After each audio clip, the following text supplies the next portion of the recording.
Section 11. It was awful, he cried. Awful, awful. Still, the sun was hot.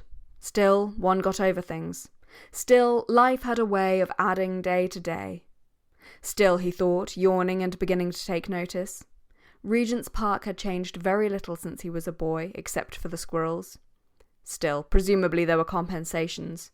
When little Elise Mitchell, who had been picking up pebbles to add to the pebble collection which she and her brother were making on the nursery mantelpiece, plumped her handful down on the nurse's knee and scudded off again, full tilt, into a lady's legs, Peter Walsh laughed out. But Lucretia Warren-Smith was saying to herself, "It's wicked. Why should I suffer?" she was asking as she walked down the broad path. "No, I can't stand it any longer," she was saying, having left Septimus, who wasn't Septimus any longer, to say hard, cruel, wicked things, to talk to himself, to talk to a dead man on the seat over there, when the child ran full tilt into her, fell flat and burst out crying. That was comforting, rather. She stood her upright, dusted her frock, kissed her. But for herself she had done nothing wrong. She had loved Septimus. She had been happy. She had had a beautiful home, and there her sisters lived still, making hats. Why should she suffer? The child ran straight back to its nurse, and Risha saw her scolded, comforted, taken up by the nurse who put down her knitting, and the kind-looking man gave her his watch to blow open to comfort her. But why should she be exposed? Why not left in Milan? Why tortured? Why? Slightly waved by tears, the broad path, the nurse, the man in grey, the perambulator, rose and fell before her eyes. To be rocked by this malignant torturer was her lot. But why? She was like a bird sheltering under the thin hollow of a leaf, who blinks at the sun when the leaf moves, starts at the crack of a dry twig. She was exposed. She was surrounded by the enormous trees, vast clouds of an indifferent world, exposed, tortured. And why should she suffer? Why? She frowned. She stamped her foot. She must go back again to Septimus, since it was almost time for them to be going to Sir William Bradshaw. She must go back and tell him. Go back to him sitting there on the green chair under the tree, talking to himself, or to that dead man Evans, whom she had only seen once for a moment in the shop. He had seemed a nice, quiet man, a great friend of Septimus's, and he had been killed in the war. But such things happen to everyone. Everyone has friends who are killed in the war. Everyone gives up something when they marry. She had given up her home. She had come to live here in this awful city. But Septimus let himself think about horrible things, as she could too if she tried. He had grown stranger and stranger. He said people were talking behind the bedroom walls. Mrs. Filmer thought it odd. He saw things too. He had seen an old woman's head in the middle of a fern. Yet he could be happy when he chose. They went to Hampton Court on top of a bus, and they were perfectly happy. All the little red and yellow flowers were out on the grass, like floating lamps, he said, and talked and chattered and laughed, making up stories. Suddenly he said, "Now we will kill ourselves," when they were standing by the river, and he looked at it with a look which she had seen in his eyes when a train went by, or an omnibus, a look as if something fascinated him, and she felt he was going from her, and she caught him by the arm. But going home he was perfectly quiet, perfectly reasonable. He would argue with her about killing themselves, and explain how wicked people were, how he could see them making up lies as they passed in the street. He knew all their thoughts, he said. He knew everything. He knew the meaning of the world, he said. Then, when they got back, he could hardly walk. He lay on the sofa and made her hold his hand to prevent him from falling down, down, he cried, into the flames, and saw faces laughing at him, calling him horrible, disgusting names from the walls, and hands pointing round the screen. Yet they were quite alone. But he began to talk aloud, answering people, arguing, laughing, crying, getting very excited and making her write things down. Perfect nonsense it was, about death, about Miss Isabel Pole. She could stand it no longer. She would go back. She was close to him now, could see him staring at the sky, muttering, clasping his hands. Yet Dr. Holmes said there was nothing the matter with him. What then had happened? Why had he gone then? Why, when she sat by him, did he start, frown at her, move away and point at her hand, take her hand, look at it terrified? Was it that she had taken off her wedding ring? "My hand has grown so thin," she said. "I have put it in my purse." she told him. He dropped her hand. Their marriage was over, he thought, with agony, with relief. The rope was cut, he mounted, he was free, as it was decreed that he, Septimus, the lord of men, should be free, alone, since his wife had thrown away her wedding ring, since she had left him. He, Septimus, was alone, called forth in advance of the mass of men to hear the truth, to learn the meaning which now at last, after all the toils of civilization, Greeks, Romans, Shakespeare, Darwin, and now himself, was to be given whole to whom? He asked aloud. To the Prime Minister, the voices which rustled above his head replied. The supreme secret must be told to the cabinet. First, that trees were alive. Next, there is no crime. Next, love. Universal love, he muttered, gasping, trembling, painfully drawing out these profound truths which needed, so deep were they, so difficult, an immense effort to speak out. But the world was entirely changed by them forever. No crime, love, he repeated, fumbling for his card and pencil, when a Skye terrier snuffed his trousers and he started in an agony of fear. It was turning into a man. He could not watch it happen. It was horrible, terrible to see a dog become a man. At once the dog trotted away. Heaven was divinely merciful, infinitely benignant. It spared him, pardoned his weakness. But what was the scientific explanation? For one must be scientific above all things. Why could he see through bodies, see into the future when dogs will become men? It was the heat wave, presumably, operating upon a brain made sensitive by eons of evolution. Scientifically speaking, the flesh was melted off the world. His body was macerated until only the nerve fibres were left. It was spread like a veil upon a rock. He lay back in his chair, exhausted but upheld. He lay resting, waiting, before he again interpreted with effort, with agony, to mankind. He lay very high on the back of the world. The earth thrilled beneath him. Red flowers grew through his flesh, their stiff leaves rustled by his head. Music began clanging against the rocks up here. It is a motor horn down in the street, he muttered. But up here it cannoned from rock to rock, divided, met in shocks of sound which rose in smooth columns. That music should be visible was a discovery, and became an anthem twined round now by a shepherd's boy piping. That's an old man playing a penny whistle by the public house, he muttered, which as the boy stood still came bubbling from his pipe, and then as he climbed higher made its exquisite plaint while the traffic passed beneath. This boy's elegy is played among the traffic, thought Septimus. Now he withdraws up into the snows, and roses hang about him. The thick red roses which grow on my bedroom wall, he reminded himself. The music stopped. He has his penny, he reasoned it out, and has gone on to the next public house. But he himself remained high on his rock, like a drowned sailor on a rock.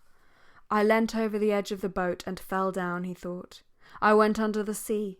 I have been dead and yet am now alive. But let me rest still, he begged. He was talking to himself again. It was awful, awful.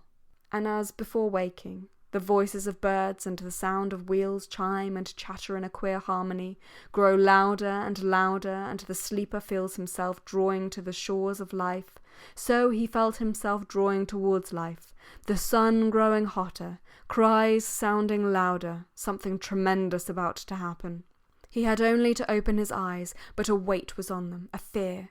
He strained, he pushed, he looked. He saw Regent's Park before him. Long streamers of sunlight fawned at his feet. The trees waved, brandished. We welcome, the world seemed to say. We accept, we create. Beauty, the world seemed to say. And as if to prove it, scientifically, wherever he looked at the houses, at the railings, at the antelopes stretching over the palings, beauty sprang instantly.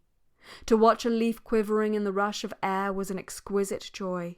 Up in the sky, swallows swooping, swerving, flinging themselves in and out, round and round, yet always with perfect control as if elastics held them, and the flies rising and falling, and the sun spotting now this leaf, now that, in mockery, dazzling it with soft gold in pure good temper, and now and again some chime, it might be a motor horn, tinkling divinely on the grass stalks. All of this, calm and reasonable as it was, made out of ordinary things as it was the truth now. Beauty, that was the truth now. Beauty was everywhere. "It is time," said Risha. The word time split its husk, poured its riches over him, and from his lips fell like shells, like shavings from a plane, without his making them, hard, white, imperishable words, and flew to attach themselves to their places in an ode to time, an immortal ode to time. He sang. Evans answered from behind the tree. The dead were in Thessaly, Evans sang, among the orchids. There they waited till the war was over, and now the dead, now Evans himself. "For God's sake, don't come!" Septimus cried out, for he could not look upon the dead. But the branches parted. A man in grey was actually walking towards them. It was Evans! But no mud was on him, no wounds. He was not changed. "I must tell the whole world," Septimus cried, raising his hand, as the dead man in the grey suit came nearer, raising his hand like some colossal figure who has lamented the fate of man for ages in the desert alone with his hands pressed to his forehead, furrows of despair on his cheeks, and now sees light on the desert's edge which broadens and strikes the iron-black figure. And Septimus half rose from his chair. And with legions of men prostrate behind him, he, the giant mourner, receives for one moment on his face the whole. "But I am so unhappy, Septimus," said Risha, trying to make him sit down. The millions lamented. For ages they had sorrowed. He would turn around, he would tell them in a few moments, only a few moments more, of this relief, of this joy, of this astonishing revelation. "The time, Septimus," Risha repeated. "What is the time?" He was talking, he was starting. This man must notice him. He was looking at them. "I will tell you the time," said Septimus, very slowly, very drowsily, smiling mysteriously. As he sat smiling at the dead man in the grey suit, the quarter struck, the 11:45. Section 12. "And that is being young," Peter Walsh thought as he passed them. To be having an awful scene, the poor girl looked absolutely desperate, in the middle of the morning. But what was it about, he wondered. What had the young man in the overcoat been saying to her to make her look like that? What awful fix had they got themselves into, both to look so desperate as that on a fine summer morning? The amusing thing about coming back to England after 5 years was the way it made, anyhow, the first days, things stand out as if one had never seen them before. Lovers squabbling under a tree, the domestic family life of the parks. Never had he seen London look so enchanting. The softness of the distances, the richness, the greenness, the civilization after India, he thought, strolling across the grass. This susceptibility to impressions had been his undoing, no doubt. Still, at his age, he had, like a boy or a girl even, these alternations of mood. Good days, bad days, for no reason whatever. Happiness from a pretty face, downright misery at the sight of a frump. After India, of course, one fell in love with every woman one met. There was a freshness about them. Even the poorest dressed better than 5 years ago, surely. And to his eye, the fashions had never been so becoming. The long black cloaks, the slimness, the elegance, and then the delicious and apparently universal habit of paint. Every woman, even the most respectable, had roses blooming under glass, lips cut with a knife, curls of Indian ink. There was design, art, everywhere. A change of some sort had undoubtedly taken place. What did the young people think about? Peter Walsh asked himself.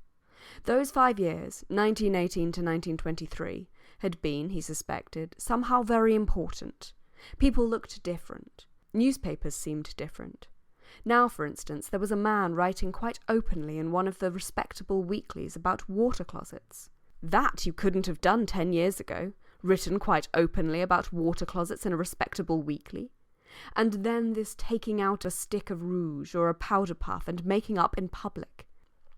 On board ship coming home there were lots of young men and girls, Betty and Bertie he remembered in particular, carrying on quite openly.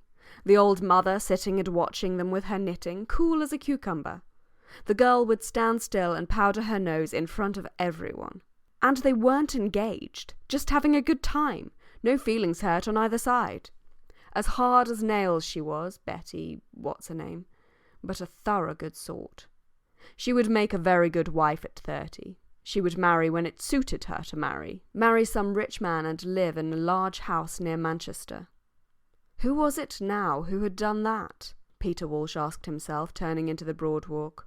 Married a rich man and lived in a large house near Manchester. Somebody who had written him a long, gushing letter quite lately about blue hydrangeas. It was seeing blue hydrangeas that made her think of him and the old days. Sally Seton, of course! It was Sally Seton, the last person in the world one would have expected to marry a rich man and live in a large house near Manchester. The wild, the daring, the romantic Sally. But of all that ancient lot, Clarissa's friends, Whitbreads, Kinderleys, Cunninghams, Kinloch Joneses, Sally was probably the best. She tried to get hold of things by the right end anyhow. She saw through Hugh Whitbread anyhow, the admirable Hugh, when Clarissa and the rest were at his feet. The Whitbreads, he could hear her saying. Who are the Whitbreads? Coal merchants, respectable tradespeople. Hugh she detested for some reason. He thought of nothing but his own appearance, she said. He ought to have been a duke. He would be certain to marry one of the royal princesses. And of course Hugh had the most extraordinary, the most natural, the most sublime respect for the British aristocracy of any human being he had ever come across. Even Clarissa had to own that. Oh, but he was such a dear, so unselfish, gave up shooting to please his old mother, remembered his aunt's birthdays, and so on. Sally, to do her justice, saw through all that. One of the things he remembered best was an argument one Sunday morning at Burton about women's rights, that antediluvian topic, when Sally suddenly lost her temper, flared up, and told Hugh that he represented all that was most detestable in British middle-class life. She told him that she considered him responsible for the state of those poor girls in Piccadilly. Hugh, the perfect gentleman, poor Hugh. Never did a man look more horrified. She did it on purpose, she said afterwards, for they used to get together in the vegetable garden and compare notes. He's read nothing, thought nothing, felt nothing, he could hear her saying in that very emphatic voice which carried so much farther than she knew. The stable boys had more life in them than Hugh, she said. He was a perfect specimen of the public school type, she said. No country but England could have produced him. She was really spiteful for some reason, had some grudge against him. Something had happened. He forgot what. In the smoking room. He had insulted her? Kissed her? Incredible. Nobody believed a word against Hugh, of course. Who could? Kissing Sally in the smoking room. If it had been some Honourable Edith or Lady Violet, perhaps. But not that ragamuffin Sally without a penny to her name, and a father or a mother gambling at Monte Carlo. For of all the people he had ever met, Hugh was the greatest snob. The most obsequious. No, he didn't cringe exactly. He was too much of a prig for that. A first-rate valet was the obvious comparison. Somebody who walked behind carrying suitcases, could be trusted to send telegrams, indispensable to hostesses. And he had found his job, married his Honourable Evelyn, got some little post at court, looked after the king's cellars, polished the imperial shoe buckles, went about in knee breeches and lace ruffles. How remorseless life is! A little job at court! He had married this lady, the Honourable Evelyn, and they lived hereabouts, so he thought, looking at the pompous houses overlooking the park, for he had lunched there once in a house which had, like all Hugh's possessions, something that no other house could possibly have. Linen cupboards it might have been. You had to go and look at them. You had to spend a great deal of time always admiring whatever it was. Linen cupboards, pillowcases, old oak furniture, pictures, which Hugh had picked up for an old song. But Mrs. Hugh sometimes gave the show away. She was one of those obscure mouse-like little women who admire big men. She was almost negligible. Then suddenly she would say something quite unexpected, something sharp. She had the relics of the grand manner, perhaps. The steam coal was a little too strong for her. It made the atmosphere thick. And so there they lived, with their linen cupboards and their old masters and their pillowcases fringed with real lace at the rate of 5,000 or 10,000 a year, presumably, while he, who was 2 years older than Hugh, cadged for a job. At 53, he had to come and ask them to put him into some secretary's office, to find him some usher's job teaching little boys Latin at the beck and call of some mandarin in an office, something that brought in $500 a year. For if he married Daisy, even with his pension, they could never do on less. Whitbread could do it, presumably, or Dalloway. He didn't mind what he asked Dalloway. He was a thorough good sort, a bit limited, a bit thick in the head, yes, but a thorough good sort. Whatever he took up, he did in the same matter-of-fact, sensible way, without a touch of imagination, without a spark of brilliancy, but with the inexplicable niceness of his type. He ought to have been a country gentleman. He was wasted on politics. He was at his best out of doors, with horses and dogs. How good he was, for instance, when that great shaggy dog of Clarissa's got caught in a trap and had its paw half torn off, and Clarissa turned faint, and Dalloway did the whole thing. Bandaged, made splints, told Clarissa not to be a fool. That was what she liked him for, perhaps. That was what she needed. "Now, my dear, don't be a fool. Hold this. Fetch that." All the time talking to the dog as if it were a human being. But how could she swallow all that stuff about poetry? How could she let him hold forth about Shakespeare? Seriously and solemnly, Richard Dalloway got on his hind legs and said that no decent man ought to read Shakespeare's sonnets, because it was like listening at keyholes. Besides, the relationship was not one that he approved. No decent man ought to let his wife visit a deceased wife's sister. Incredible! The only thing to do was to pelt him with sugared almonds. It was at dinner. But Clarissa sucked it all in, thought it so honest of him, so independent of him. Heaven knows if she didn't think him the most original mind she'd ever met. That was one of the bonds between Sally and himself. There was a garden where they used to walk, a walled-in place, with rose bushes and giant cauliflowers. He could remember Sally tearing off a rose, stopping to exclaim at the beauty of the cabbage leaves in the moonlight. It was extraordinary how vividly it all came back to him, things he hadn't thought of for years. While she implored him, half laughing of course, to carry off Clarissa, to save her from the Hughes and the Dalloways and all the other perfect gentlemen who would stifle her soul. She wrote reams of poetry in those days. Make a mere hostess of her, encourage her worldliness. But one must do Clarissa justice. She wasn't going to marry Hugh anyhow. She had a perfectly clear notion of what she wanted. Her emotions were all on the surface. Beneath, she was very shrewd, a far better judge of character than Sally, for instance, and with it all purely feminine, with that extraordinary gift, that woman's gift, of making a world of her own wherever she happened to be. She came into a room, she stood, as he had often seen her, in a doorway with lots of people round her. But it was Clarissa one remembered.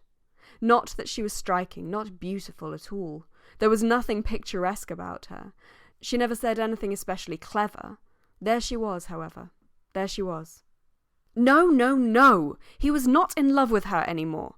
He only felt, after seeing her that morning among her scissors and silks, making ready for the party, unable to get away from the thought of her. She kept coming back and back, like a sleeper jolting against him in a railway carriage, which was not being in love, of course. It was thinking of her, criticising her, starting again after 30 years, trying to explain her. The obvious thing to say of her was that she was worldly, cared too much for rank and society and getting on in the world, which was true in a sense. She had admitted it to him. You could always get her to own up if you took the trouble. She was honest. What she would say was that she hated frumps, fogies, failures, like himself presumably. Thought people had no right to slouch about with their hands in their pockets, must do something, be something. And these great swells, these duchesses, these hoary old countesses one met in her drawing-room, unspeakably remote as he felt them to be from anything that mattered a straw, stood for something real to her. Lady Bexborough, she said once, held herself upright. So did Clarissa herself. She never lounged in any sense of the word. She was straight as a dart, a little rigid, in fact. She said they had a kind of courage which the older she grew, the more she respected. In all this there was a great deal of Dalloway, of course, a great deal of the public-spirited British Empire, tariff reform, governing-class spirit, which had grown on her, as it tends to do. With twice his wits, she had to see things through his eyes, one of the tragedies of married life. With a mind of her own, she must always be quoting Richard, as if one couldn't know to a tittle what Richard thought by reading the Morning Post of a morning. These parties, for example, were all for him. or for her idea of him. To do Richard justice, he would have been happier farming in Norfolk. She made her drawing room a sort of meeting place. She had a genius for it. Over and over again he had seen her take some raw youth, twist him, turn him, wake him up, set him going. Infinite numbers of dull people conglomerated round her, of course. But odd, unexpected people turned up. An artist sometimes a writer. Queer fish in that atmosphere. And behind it all was that network of visiting, leaving cards, being kind to people, running about with bunches of flowers, little presents. So-and-so was going to France, must have an air cushion, a real drain on her strength, all that interminable traffic that women of her sort keep up. But she did it genuinely, from a natural instinct. Section 13. Oddly enough, she was one of the most thoroughgoing sceptics he had ever met, and possibly this was a theory he used to make up to account for her, so transparent in some ways, so inscrutable in others. Possibly she said to herself, "As we are a doomed race, chained to a sinking ship." Her favourite reading as a girl was Huxley and Tyndall, and they were fond of these nautical metaphors. As the whole thing is a bad joke, let us, at any rate, do our part, mitigate the sufferings of our fellow prisoners, Huxley again, decorate the dungeon with flowers and air cushions, be as decent as we possibly can. Those ruffians, the gods, shan't have it all their own way. Her notion being that the gods, who never lost a chance of hurting, thwarting, and spoiling human lives, were seriously put out if, all the same, you behaved like a lady. That phase came directly after Sylvia's death, that horrible affair. To see your own sister killed by a falling tree, all Justin Parry's fault, all his carelessness. Before your very eyes, a girl too on the verge of life, the most gifted of them, Clarissa always said, was enough to turn one bitter. Later she wasn't so positive, perhaps. She thought there were no gods, no one was to blame, and so she evolved this atheist's religion of doing good for the sake of goodness. And of course she enjoyed life immensely. It was her nature to enjoy, though goodness only knows she had her reserves. It was a mere sketch, he often felt, that even he, after all these years, could make of Clarissa. Anyhow, there was no bitterness in her, none of that sense of moral virtue which is so repulsive in good women. She enjoyed practically everything. If you walked with her in Hyde Park now, it was a bed of tulips, now a child in a perambulator, now some absurd little drama she made up on the spur of the moment. Very likely she would have talked to those lovers if she had thought them unhappy. She had a sense of comedy that was really exquisite, but she needed people, always people, to bring it out, with the inevitable result that she frittered her time away lunching, dining, giving these incessant parties of hers, talking nonsense, saying things she didn't mean, blunting the edge of her mind, losing her discrimination. There she would sit at the head of the table taking infinite pains with some old buffer who might be useful to Dalloway. They knew the most appalling bores in Europe. Or in came Elizabeth, and everything must give way to her. She was at a high school, at the inarticulate stage last time he was over, a round-eyed, pale-faced girl with nothing of her mother in her, a silent, stolid creature who took it all as a matter of course. Let her mother make a fuss of her, and then said, "May I go now?" Like a child of 4, going off, Clarissa explained, with that mixture of amusement and pride which Dalloway himself seemed to rouse in her, to play hockey. And now Elizabeth was out, presumably, thought him an old fogey, laughed at her mother's friends. Ah, well, so be it. The compensation of growing old, Peter Walsh thought, coming out of Regent's Park and holding his hat in hand, was simply this, that the passions remained as strong as ever, but one has gained, at last, the power which adds the supreme flavour to existence, the power of taking hold of experience, of turning it round slowly in the light. A terrible confession it was. He put his hat on again. But now, at the age of 53, one scarcely needed people any more. Life itself, every moment of it, every drop of it, here, this instant, now, in the sun, in Regent's Park, was enough. Too much, indeed. A whole lifetime was too short to bring out, now that one had acquired the power, the full flavour, to extract every ounce of pleasure, every shade of meaning, which both were so much more solid than they used to be, so much less personal. It was impossible that he should ever suffer again as Clarissa had made him suffer. For hours at a time, Pray God that one might say these things without being overheard. For hours and days he never thought of Daisy. Could it be that he was in love with her then, remembering the misery, the torture, the extraordinary passion of those days? It was a different thing altogether, a much pleasanter thing. The truth being, of course, that now she was in love with him. And that, perhaps, was the reason why, when the ship actually sailed, he felt an extraordinary relief, wanted nothing so much as to be alone, was annoyed to find all her little attentions, cigars, notes, a rug for the voyage, in his cabin. Everyone, if they were honest, would say the same. One doesn't want people after 50. One doesn't want to go on telling women they are pretty. That's what most men of 50 would say, Peter Walsh thought, if they were honest. But then these astonishing accesses of emotion. Bursting into tears this morning. What was all that about? What could Clarissa have thought of him? Thought him a fool, presumably, not for the first time. It was jealousy that was at the bottom of it. Jealousy which survives every other passion of mankind, Peter Walsh thought, holding his pocket-knife at arm's length. She had been meeting Major Ord, Daisy said in her last letter. Said it on purpose, he knew. Said it to make him jealous. He could see her wrinkling her forehead as she wrote, wondering what she could say to hurt him. And yet it made no difference. He was furious. All this bother of coming to England and seeing lawyers wasn't to marry her, but to prevent her from marrying anybody else. That was what tortured him. That was what came over him when he saw Clarissa so calm, so cold, so intent on her dress or whatever it was, realizing what she might have spared him, what she had reduced him to. A whimpering, snivelling old ass. But women, he thought, shutting his pocket-knife, don't know what passion is. They don't know the meaning of it to men. Clarissa was as cold as an icicle.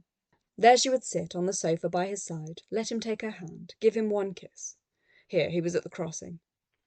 A sound interrupted him, a frail, quivering sound, a voice bubbling up without direction, vigour, beginning or end, running weakly and shrilly and with an absence of all human meaning into Iam so, fu sui tu imu. The voice of no age or sex, the voice of an ancient spring spouting from the earth, which issued just opposite Regent's Park tube station from a tall, quivering shape, like a funnel, like a rusty pump, like a wind-beaten tree forever barren of leaves, which lets the wind run up and down its branches, singing, Iam so, fu sui tu imu, and rocks and creaks and moans in the eternal breeze.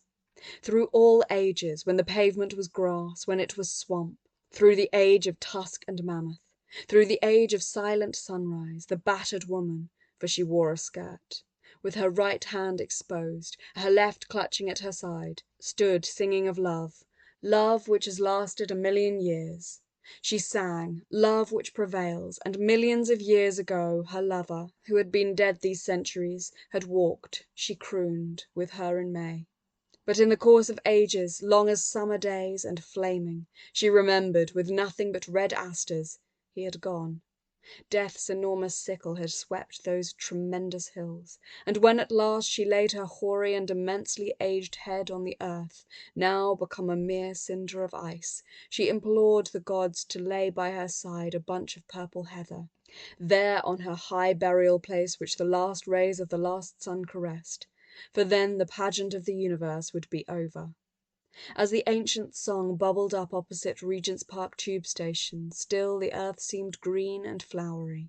Still, though it issued from so rude a mouth, a mere hole in the earth, muddy too, matted with root fibres and tangled grasses, still the old bubbling, burbling song, soaking through the knotted roots of infinite ages and skeletons and treasure, streamed away in rivulets over the pavement and all along the Marylebone Road and down towards Euston, fertilizing, leaving a damp stain.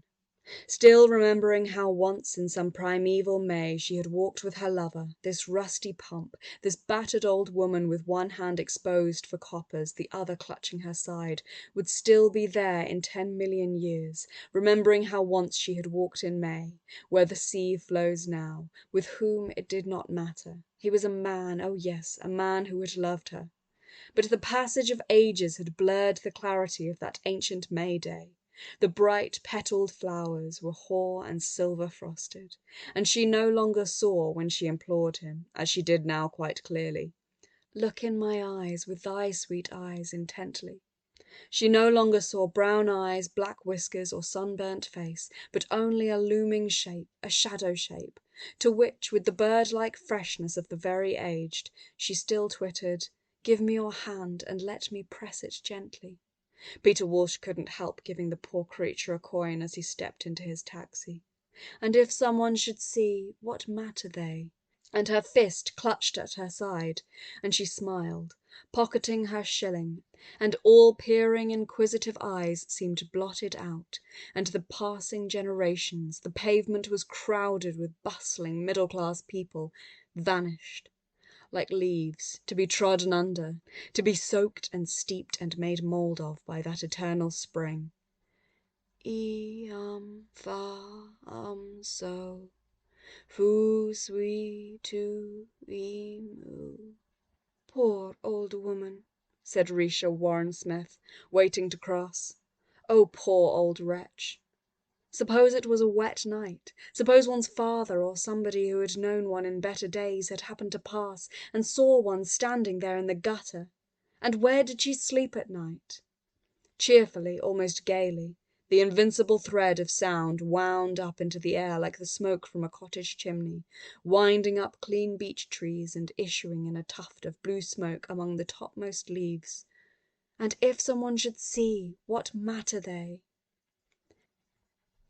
Section 14. Since she was so unhappy, for weeks and weeks now, Risha had given meanings to things that happened, almost felt sometimes that she must stop people in the street if they looked good, kind people, just to say to them, "I am unhappy." And this old woman singing in the street, "If someone should see, what matter they?" made her suddenly quite sure that everything was going to be right. They were going to Sir William Bradshaw. She thought his name sounded nice. He would cure Septimus at once.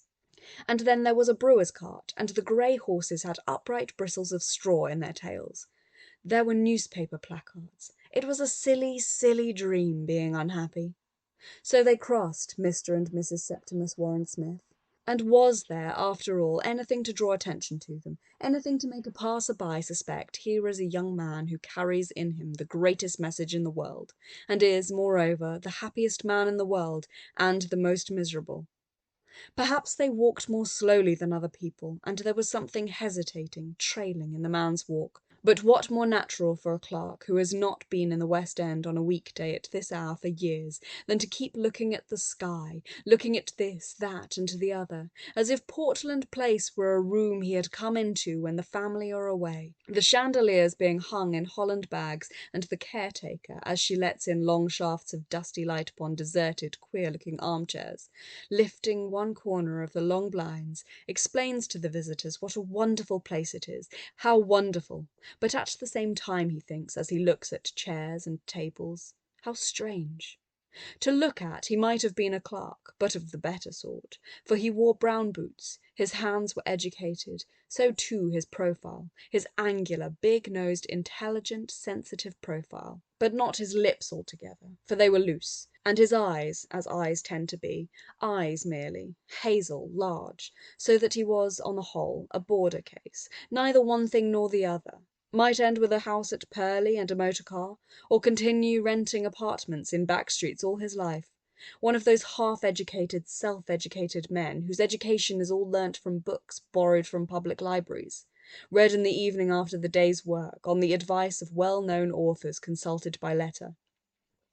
As for the other experiences, the solitary ones, which people go through alone in their bedrooms, in their offices, walking the fields and the streets of London, he had them. Had left home, a mere boy, because of his mother. She lied. Because he came down to tea for the 50th time with his hands unwashed. Because he could see no future for a poet in Stroud. And so, making a confidant of his little sister, had gone to London, leaving an absurd note behind him, such as great men have written, and the world has read later when the story of their struggles has become famous.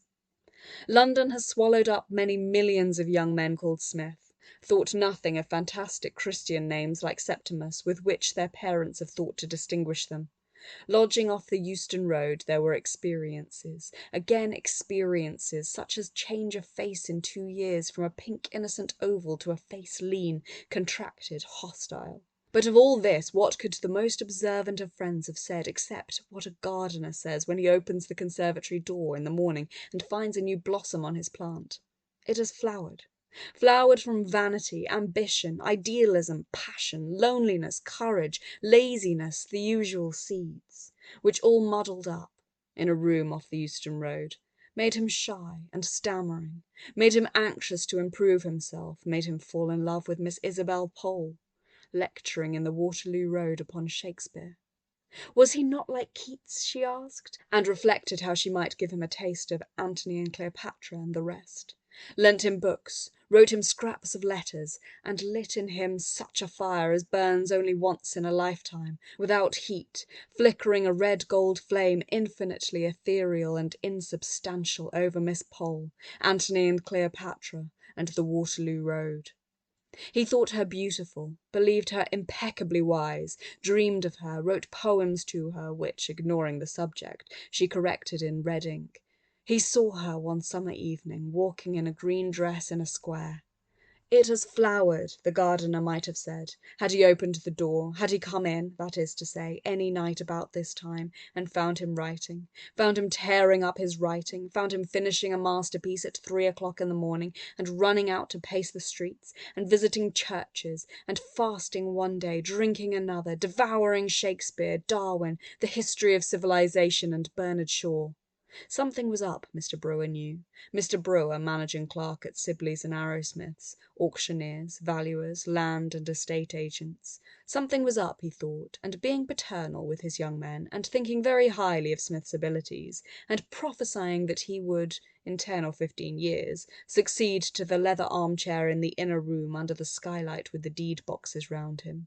If he keeps his health, said Mr. Brewer, and that was the danger. He looked weakly, advised football, invited him to supper, and was seeing his way to consider recommending a rise of salary, when something happened which threw out many of Mr. Brewer's calculations, took away his ablest young fellows, and eventually, so prying and insidious were the fingers of the European war, smashed a plaster cast of Sarah's, ploughed a hole in the geranium beds, and utterly ruined the cook's nerves at Mr. Brewer's establishment at Muswell Hill.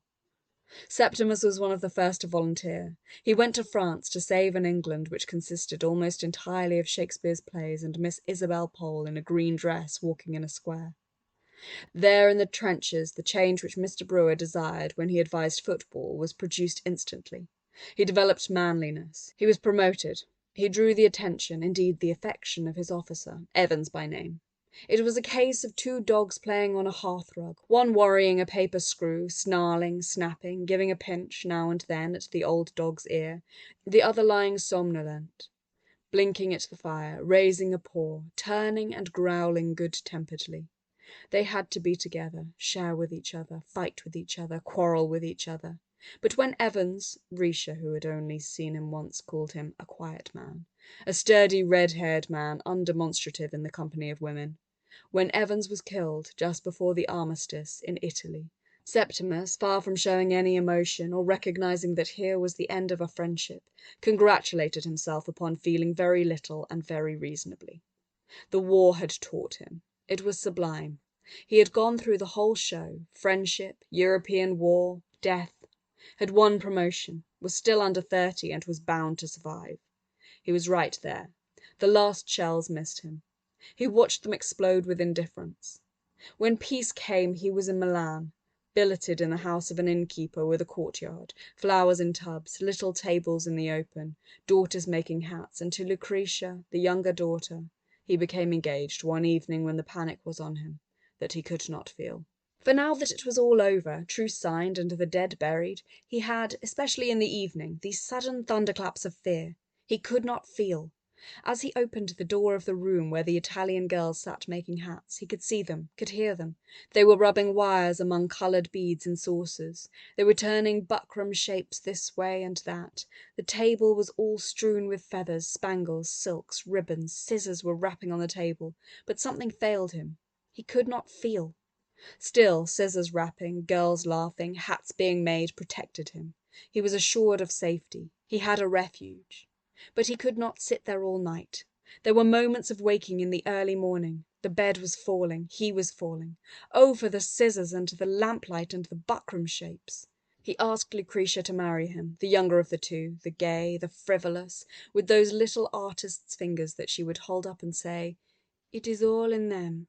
Silk, feathers, what not were alive to them. "It is the hat that matters most," she would say when they walked out together. Every hat that passed she would examine, and the cloak and the dress and the way the woman held herself. Ill-dressing, overdressing, she stigmatized, not savagely, rather with impatient movements of the hands, like those of a painter who puts from him some obvious well-meant glaring imposture. And then generously, but always critically, she would welcome a shop-girl who had turned her little bit of stuff gallantly, or praise wholly with enthusiastic and professional understanding a French lady descending from her carriage in chinchilla, robes, pearls.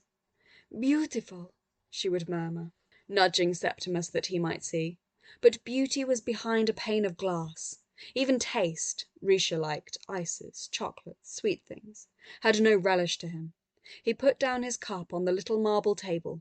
He looked at people outside, happy they seemed, collecting in the middle of the street, shouting, laughing, squabbling over nothing. But he could not taste, he could not feel. In the tea shop among the tables and the chattering waiters, the appalling fear came over him. He could not feel. He could reason. He could read Dante, for example, quite easily. "Septimus, do put down your book," said Risha, gently shutting the Inferno.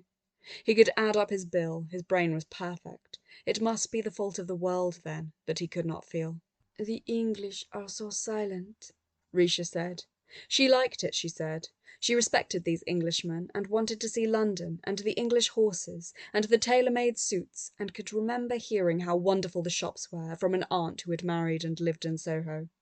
It might be possible, Septimus thought, looking at England from the train window as they left New Haven, it might be possible that the world itself is without meaning.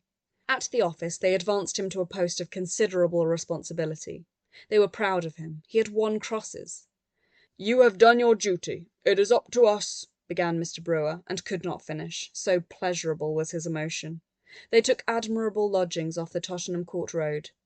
Here he opened Shakespeare once more. That boy's business of the intoxication of language, Antony and Cleopatra, had shrivelled utterly. How Shakespeare loathed humanity, the putting on of clothes, the getting of children, the sordidity of the mouth and the belly.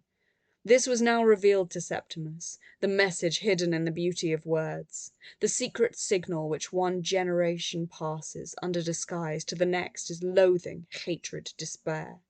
Dante the same. Aeschylus, translated, the same. There Risha sat at the table trimming hats. She trimmed hats for Mrs. Filmer's friends. She trimmed hats by the hour. She looked pale, mysterious, like a lily drowned under water, he thought. "The English are so serious," she would say, putting her arms round Septimus, her cheek against his. Love between man and woman was repulsive to Shakespeare. The business of copulation was filth to him before the end. But Risha said she must have children. They had been married 5 years. They went to the Tower together, to the Victoria and Albert Museum, stood in the crowd to see the King open Parliament. And there were the shops. Hat shops, dress shops, shops with leather bags in the window where she would stand staring. But she must have a boy. She must have a son like Septimus, she said. But nobody could be like Septimus, so gentle, so serious, so clever. Could she not read Shakespeare too? Was Shakespeare a difficult author? She asked. One cannot bring children into a world like this. One cannot perpetuate suffering or increase the breed of these lustful animals who have no lasting emotions, but only whims and vanities, eddying them now this way, now that. Section 15. He watched her snip, shape, as one watches a bird hop, flit in the grass, without daring to move a finger. For the truth is, let her ignore it, that human beings have neither kindness nor faith nor charity beyond what serves to increase the pleasure of the moment. They hunt in packs. Their packs scour the desert and vanish screaming into the wilderness. They desert the fallen. They are plastered over with grimaces. There was Brewer at the office, with his waxed moustache, coral tie-pin, white slip and pleasurable emotions, all coldness and clamminess within. His geraniums ruined in the war. His cook's nerves destroyed. Or Amelia What's-her-name, handing round cups of tea punctually at 5, a leering, sneering, obscene little harpy. And the Toms and Berties in their starched shirt fronts oozing thick drops of vice. They never saw him drawing pictures of them naked at their antics in his notebook. In the street, vans roared past him, brutality blared out on placards. Men were trapped in mines, women burnt alive, and once a maimed file of lunatics, being exercised or displayed for the diversion of the populace, who laughed aloud, ambled and nodded and grinned past him in the Tottenham Court Road, each half apologetically, yet triumphantly, inflicting his hopeless woe. And would he go mad? At tea, Risha told him that Mrs. Fillmore's daughter was expecting a baby. She could not grow old and have no children. She was very lonely. She was very unhappy. She cried for the first time since they were married. Far away he heard her sobbing. He heard it accurately. He noticed it distinctly. He compared it to a piston thumping. But he felt nothing. His wife was crying and he felt nothing. Only each time she sobbed in this profound, this silent, this hopeless way, he descended another step into the pit. At last, with a melodramatic gesture, which he assumed mechanically and with complete consciousness of its insincerity, he dropped his head on his hands. Now he had surrendered. Now other people must help him. People must be sent for. He gave in. Nothing could rouse him. Risha put him to bed. She sent for a doctor, Mrs. Filmer's Dr. Holmes. Dr. Holmes examined him. There was nothing whatever the matter, said Dr. Holmes. Oh, what a relief! What a kind man, what a good man, thought Risha. When he felt like that, he went to the music hall, said Dr. Holmes. He took a day off with his wife and played golf. Why not try 2 tabloids of bromide dissolved in a glass of water at bedtime? These old Bloomsbury houses, said Dr. Holmes, tapping the wall, are often full of very fine panelling, which the landlords have the folly to paper over. Only the other day, visiting a patient, Sir Somebody something in Bedford Square. So there was no excuse, nothing whatever the matter, except the sin for which human nature had condemned him to death, that he did not feel. He had not cared when Evans was killed. That was worst. But all the other crimes raised their heads and shook their fingers and jeered and sneered over the rail of the bed in the early hours of the morning at the prostrate body which lay realizing its degradation, how he had married his wife without loving her, had lied to her, seduced her, outraged Miss Isabel Pole, and was so pocked and marked with vice that women shuddered when they saw him in the street. The verdict of human nature on such a wretch was death. Dr. Holmes came again. Large, fresh-coloured, handsome, flicking his boots, looking in the glass. He brushed it all aside. Headaches, sleeplessness, fears, dreams, nerve symptoms and nothing more, he said. If Dr. Holmes found himself even half a pound below 11 stone 6, he asked his wife for another plate of porridge at breakfast. Risha would learn to cook porridge. But, he continued, health is largely a matter in our own control. Throw yourself into outside interests. Take up some hobby. He opened Shakespeare, Antony and Cleopatra, pushed Shakespeare aside. Some hobby, said Dr. Holmes, for did he not owe his own excellent health, and he worked as hard as any man in London, to the fact that he could always switch off from his patients onto old furniture? And what a very pretty comb, if he might say so, Mrs. Warren Smith was wearing. When the damned fool came again, Septimus refused to see him. Did he indeed? Said Dr. Holmes, smiling agreeably. Really, he had to give that charming little lady, Mrs. Smith, a friendly push before he could get past her into her husband's bedroom. So you're in a funk, he said agreeably, sitting down by his patient's side. He had actually talked of killing himself to his wife, quite a girl, foreigner, wasn't she? Didn't that give her a very odd idea of English husbands? Didn't one owe perhaps a duty to one's wife? Wouldn't it be better to do something instead of lying in bed? For he had had 40 years' experience behind him, and Septimus could take Dr. Holmes's word for it. There was nothing whatever the matter with him. And next time Dr. Holmes came, he hoped to find Smith out of bed and not making that charming little lady, his wife, anxious about him. Human nature, in short, was on him. The repulsive brute with the blood-red nostrils. Holmes was on him. Dr. Holmes came quite regularly every day. Once you stumble, Septimus wrote on the back of a postcard. Human nature is on you. Holmes is on you. Their only chance was to escape, without letting Holmes know, to Italy, anywhere away from Dr. Holmes. But Risha could not understand him. Dr. Holmes was such a kind man. He was so interested in Septimus. He only wanted to help them, he said. He had 4 little children, and he had asked her to tea, she told Septimus. So he was deserted. The whole world was clamouring, kill yourself for our sakes. But why should he kill himself for their sakes? Food was pleasant, the sun hot, and this killing oneself, how does one set about it? With a table knife? Uglily? With floods of blood?